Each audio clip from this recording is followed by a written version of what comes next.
The University of the Philippines Los Banos is one of the component universities of the country's national university, the University of the Philippines. The campus is nestled in the heart of Los Banos, Laguna, and right at the foot of Mount Makiling. The university imbibes honor and excellence in pursuit of research and services for the people. Among the many centers of excellence within UPLB, the Environmental Science program of the School of Environmental Science and Management, SESAM, is one of it.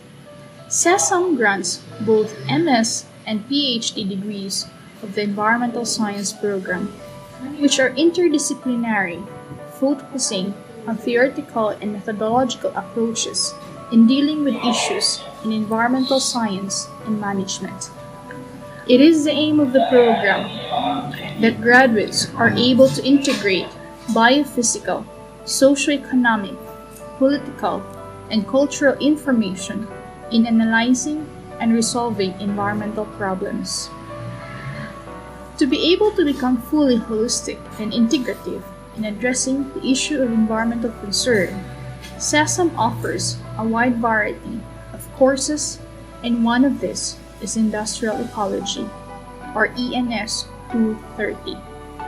The definition of industrial ecology I like the best is by Peace, and it says, industrial ecology is a framework that involves the design of industrial infrastructures and processes as if they were an ecosystem. The definition of industrial ecology by Kumar and Patel, which states that industrial ecology is a totality of the pattern of relationships between industrial activities, their products, and the environment, actually captures the best definition for industrial ecology.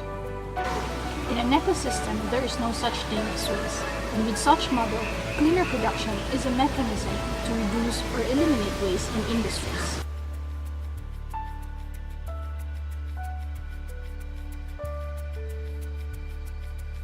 Passive.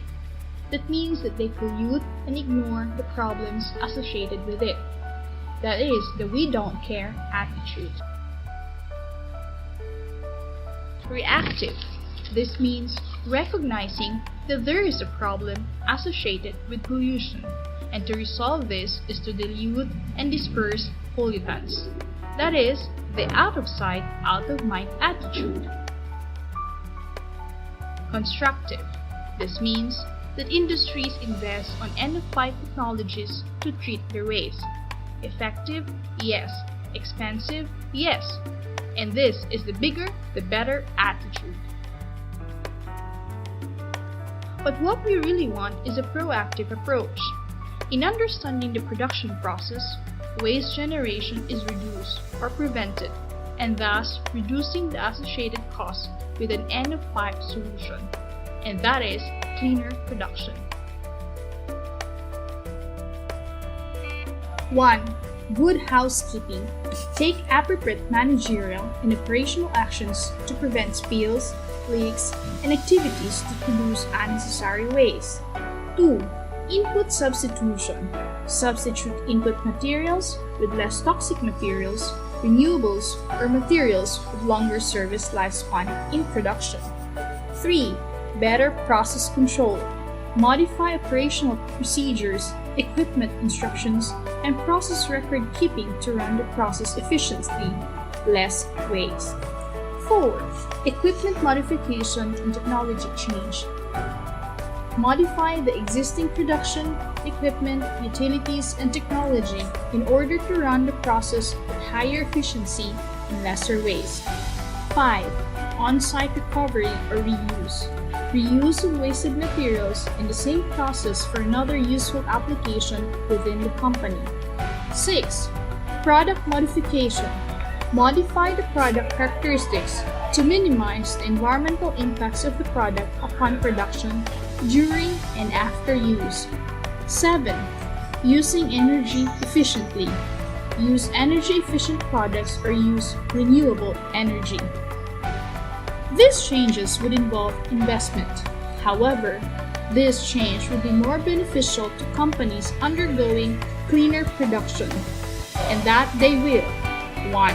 Improve environmental situation with continuous environmental improvement. 2. Increase productivity. 3. Gain competitive advantage. 4. Increase economic returns. Do you not believe me? Let us take a look at a case of cleaner production implemented in a food processing industry. According to the definition developed by the United Nations Environment Programme, cleaner production is a continuous application of an integrated preventive environmental strategy to processes, products and services to increase efficiency and reduce risks to humans and the environment. In other words, CP is a tool to answer 3 questions. CP is a method and tool to identify where and why a company are losing resources in the form of waste and pollution, and how these losses can be minimized. Therefore, we do CP assessment. After doing the CP assessment, we identify CP options, and based on those CP options are the minimization of waste as a result, and then as a consequence of less waste, there will be improved productivity. The company seeks the assistance of the Department of Science and Technology through its Small Enterprises Technology Upgrading Program or setup to improve its productivity, and from the DOST Industrial Technology Development Institute Packaging Research and Development Center of the Philippines for packaging improvement. In 2003, the DOST, in collaboration with its regional office, DOST 10 in Cagayan de Oro, assisted the company and made it undergo cleaner production assessment. The company was faced with environmental related problems before cleaner production was introduced to them. They consume a considerable volume of wash water, which consequently contained mixtures of organic raw materials, hence producing a high pollution load wastewater. Other than this problem, they too were quite unsuccessful in producing a uniform size pastel bread. Realizing the need to optimize utilization of other materials used in bread making, they too wanted to find means how to recycle discarded raw materials like eggshells, egg whites, and tin cans. Eventually, these concerns became the focus of the CP assessment team. The team specifically dealt on how to increase the company's productivity and to develop recycling opportunities on its solid wastes. After a thorough assessment, the following were CP options implemented. First, mechanized material preparation and baking. Second, modified the design of its oven. Third, renovated the plant building and layout to increase productivity.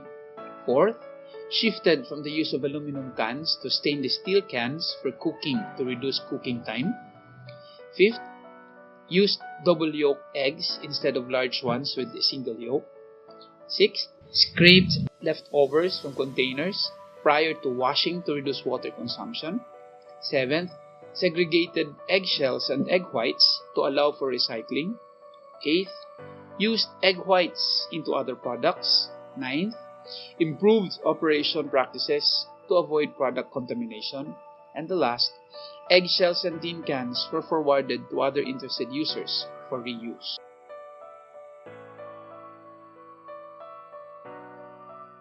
For the economic and environmental benefits, they had an investment or a capital outlay of around 27,800, but beyond this, they also had a total economic benefits of 50,173 in US dollars.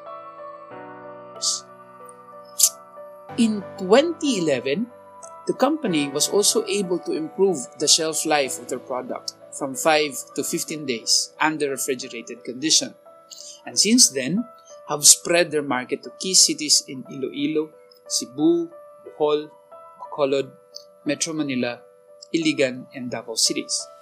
And since then, have to increase its production to meet the demand for the products from an average of 200 dozen per day in 2008 to 3,000 dozen per day in 2014.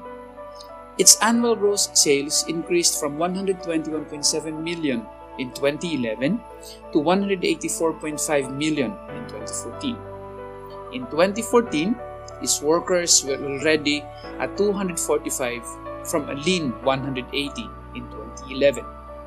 Not only that, their bakery products became a buzzword for pasalubong that a traveler has to bring home after visiting northern Mindanao or from Cagayan de Oro and Camiguin Island. Cleaner production is a mechanism available for industries. It is a win-win-win situation. The environment wins, the economy wins, the people wins. So start cleaner production today. Indeed, cleaner production is a triple win. But what is most important is that emissions coming from industries are less pollutive, the use of raw materials are being optimized, and economic benefits awaits the industry as well as the entire economic ecosystem. But what is most important also is that cleaner production contributes to the attainment of sustainable future for the next generation.